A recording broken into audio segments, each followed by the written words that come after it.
Hey guys, Ryan here for Bender Wins. Hope everyone's doing well today. Here with your daily free picks. Alright, so I have 5 picks for you guys, including two unit plays. There's a lot to choose from today. Busy weekend in sports. There's a large sporting event going on tomorrow as well. I'm sure some of you are aware of that. I am going to have a pick in the Super Bowl for you guys. I'm going to be posting that a little bit later on today, but happy to say that we do have a pick. Now, I did want to discuss before I get into today's pick. So yesterday, again, just ugly yesterday. When we pitched an offer, and yeah, like very rare in games where I get blindsided by stuff, but yesterday, Binghamton not starting in the St. Louis game, I was blindsided by that. So early indication was that he was going to start. And then, towards game time, they announced that he wasn't. And it's really rare when you have a team that's well rested like that, not to go with their star goaltender. So, anyways, guys, I apologize for that, but, at the end of the day, we're just coming up a little short on some of these games. So, anyways, guys, but I do have some picks for today. Like I said, I have two unit plays and 5 plays in total. I did want to discuss a couple things because I've been getting some interesting messages about like tomorrow's games, or about tomorrow's game, the Super Bowl. And I guess a few of them have kind of been circulating around the idea of like prop betting and do I bet props and stuff like that.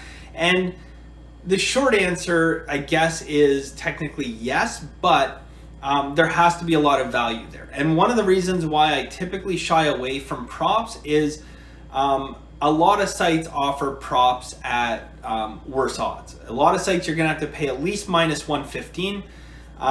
Some sites you can find minus 110 where you actually can find some value. But when you have to lay minus 115 to bet your props, it's very difficult to turn a profit at laying minus 115. So, are there props that have value for tomorrow? Absolutely.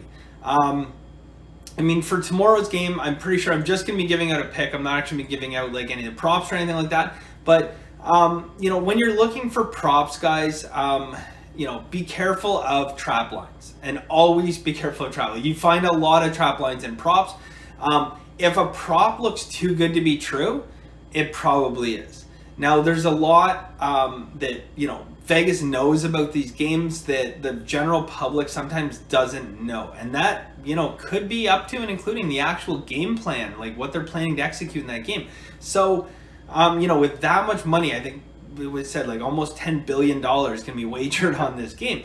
There's a lot of money at stake here. And with a lot of money at stake, people are willing to pay for information, and that information goes to the people in the know. So just don't get caught betting on betting on stuff that looks too good to be true, right? The other thing that I always kind of find amusing at Super Bowl, I see people debating props. So, someone will post a prop and they say, what do you think of this? And I just looked at a thread, and there was like literally 80 people responding on this thread. And the thread was basically, what color is the Gatorade going to be? And I know you can bet on that. I absolutely know you can bet on that. But there's certain bets like how long the national anthem is going to go. Bets like, is the coin toss going to be heads or tails? These are the kinds of bets, guys, are like 50-50 prop bets that you want to stay away from. Yes, it's a fun day. It only comes once a year. But again, if you allow yourself to start placing these bets on these 50-50 bets where basically you're betting on a coin toss, but you got to lay minus 110, minus 115 in order to do so. Again, I know there's sites I've seen that advertise coin toss where they say you only have to lay 103. It's like a hook to try and get people in. Now, the reason they're laying 103 is, they could basically, split the public 50-50 and half are going to take heads, half are going to take tails. They're going to make a profit on that bet. But just be very weary of those bets. Now, on the flip side, guys, we're always talking about, trying to find value. One way around Super Bowl time where you can find value, guys, is when you're looking at different promotions that some of the casinos some of the sports books are running and stuff. And I'll get into that when I do post a Super Bowl video. But yeah, anyways, that's enough for today, guys. But yeah, stay away from, the coin flips or how long the national anthem's going to be, or, whether or not someone's going to have a wardrobe malfunction, like that kind of weird stuff, right? Anyways, guys, without further ado, let's get into today's picks.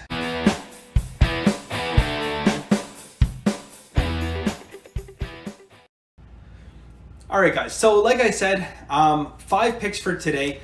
2 of the picks are 2-unit plays. So again, a lot to choose from on Saturday. Busy day right across all the leagues. But I focused in on a few games, so 5 picks for you guys. First off, guys, we have a couple total plays in NBA. So NBA basketball. The first one is Brooklyn and Washington. So Brooklyn and Washington. Now, here we have a really cool system on this game. This is non-division games. So non-division games where the total has increased by between 1 to 4 points. So whatever the total opened up at, if it's gone up or down 1 to 4 points, and the money distribution is 10% more money than bets, that comes in at 334 wins, 265 losses. And so far this season, it's been actually hitting over 60%. So it's very strong. So again, you want non-division games where a total has increased by 1 to 4 points. So it's basically gone up. And then you have 10% more money or more than bets. So if you had, 50% of bets and 60% of money, that would qualify. If you had 50% of bets and 80% of money, would still qualify. So in those games, guys, 334 wins, 265 losses, and hitting over 60% this season. So we are going to be taking Brooklyn and Washington to go over 240 in that game. So very high total, but it's set high for a reason, guys. This game's going to be an absolute back and forth shootout. Brooklyn, Washington, guys, we're going over 240 in that game. One more NBA game for you guys, then I got some college basketball. We have Golden State and Cleveland. So Golden State and Cleveland.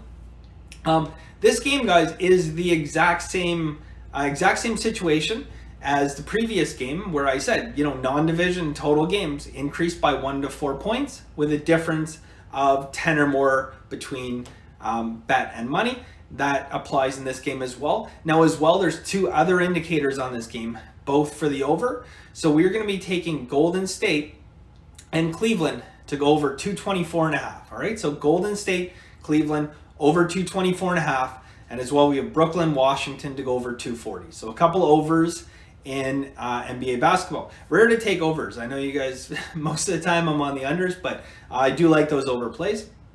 All right, so now on to college basketball. So first off, guys, we have Providence playing against Butler. So Providence and Butler. We have 2 steam plays, a reverse line move, and 5 system indicators. All right, so 2 steam plays, reverse line move, 5 system indicators, all on Providence in this game.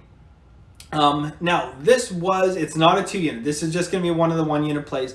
This was close to being a 2-unit play, but ultimately the line has fallen to +7. So we're just going to take it for 1 unit at +7. I was looking, unfortunately it didn't go the way I wanted. I was looking at it, 8.5. If it had gone to 9 or 9.5, it was going to be like in that 2-unit range. But at +7, guys, I still love the play. So let's just take it for 1 unit. Providence +7 in that game. Next game, guys. Now we have a 2-unit play for you guys. So we have Mid-Tenn State against UTSA. Okay, so Mid-Tenn State, Middle Tennessee State against UTSA. We have steam on this game and 3 system indicators as well. This does fall into our college basketball super system. So in this game, guys, again, there's steam on it, on the under, 3 system indicators. We're going to bet 2 units on this game, guys, to go under 157.5. So under 157.5. The line has come down a little bit. but still a ton of value on this game at 157.5. So we're taking the under in that one. And one more game for you guys. Lot of like difference between the public and the sharps on this game, guys. So this is the TCU and Baylor game. So TCU and Baylor. TCU only getting 31% of bets. So the public is all over, Baylor, as they usually are. But in this case, guys, we're getting 68% of money coming in on TCU. And those are huge sharp/syndicate bets that have come in on TCU. Now, above and beyond that, guys, we have 6 system indicators on TCU and not a single system indicator on Baylor. So there's going to be another 2-unit play for us, guys. We're going to be taking TCU at plus 11.5. All right, so TCU plus 11.5 for 2 units. So again, guys, that's our 2-unit plays. TCU at plus 11.5. The other 2-unit play is Mid-10 State and UTSA to go under 157.5. We have the Providence game, and we have the 2 NBA overs. So I will be back later today, guys, and I will get the Super Bowl pick posted for you guys. All right, so as always, guys, have a very lucky day.